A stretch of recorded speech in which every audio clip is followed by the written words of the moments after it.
Okay, I've tried to do this like 3 times now. But all right now. I'm Asia. I am 20 years old, and this will be my first video to like my vlog, my journey on dialysis and getting a transplant. And I figured, why not let people know? People always tell me around me, let people know, educate them. I would so watch if you would, make a channel. All right, so yes, but I'm Asia, and as you see, I did have dialysis today. I guess I'll tell a little bit each video. I'm not sure, but those who don't know, dialysis is a machine. Just keep it sweet and simple for you. A machine that filters out everything. It does what my kidneys won't do. And they saw kidney failure in my kidneys when I was 4 years old, and I did not begin dialysis until I was 9, and that was on May 27, 2007. I stayed on peritoneal dialysis for about 3.5 years, and I received a transplant in 2010. And unfortunately, that transplant, I don't like talking about it. Oh, it's annoying. But I received a transplant in 2010, and it was from my godmother's brother, and it only lasted 3 days. They went in the first day and put it in. The second day, they went in and realized that, or my mother actually realized that it was no longer making urine, and my leg was very swollen, and they went in that day and tried to move the kidney around to, get the function kicking, I guess, and that did not work. The third day, they took it out. And once they put that kidney in, they decided to cut through my peritoneum wall. That's where the transplant was.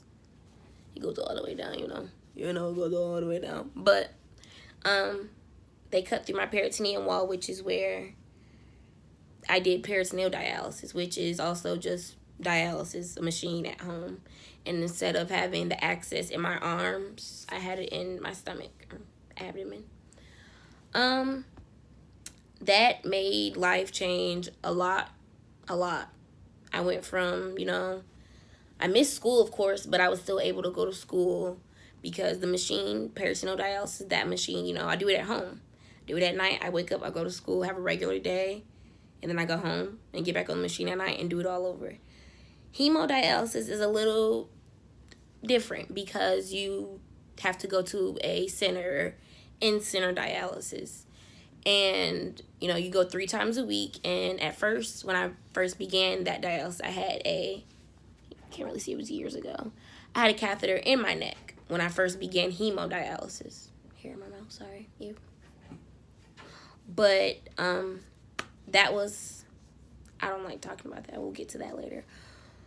But once I started hemodialysis, I began with a catheter in my neck, and then later they placed a catheter in my chest. I don't know which one is which. I had 2. And then they began working on the fistula here. Once I got the fistula, it was on and popping. Hemodialysis, that was it. Around that time, my mom decided she wanted to remarry. I had no problem. My stepfather, wonderful man. Shout out to him, love him to death. And I relocated from Michigan to Florida. Once I did that, it was like kickstart. Like they decided, you're on the list. You already had 1 transplant fail. That's it. So that was it. From Florida, it was back and forth to Florida, Virginia, Michigan, and still no transplant. And I will say that it's partly my family's fault and I, because we moved around a lot. We could never, stay one place to actually get that call, hey, we have that kidney for you. But now I'm tired. Never in my life, never. When I first started dialysis, when I first began dialysis, I never took it seriously. But these last 2 years, I'm taking it seriously. My body is tired, exhausted. Of course, this fistula no longer works, so I have this one.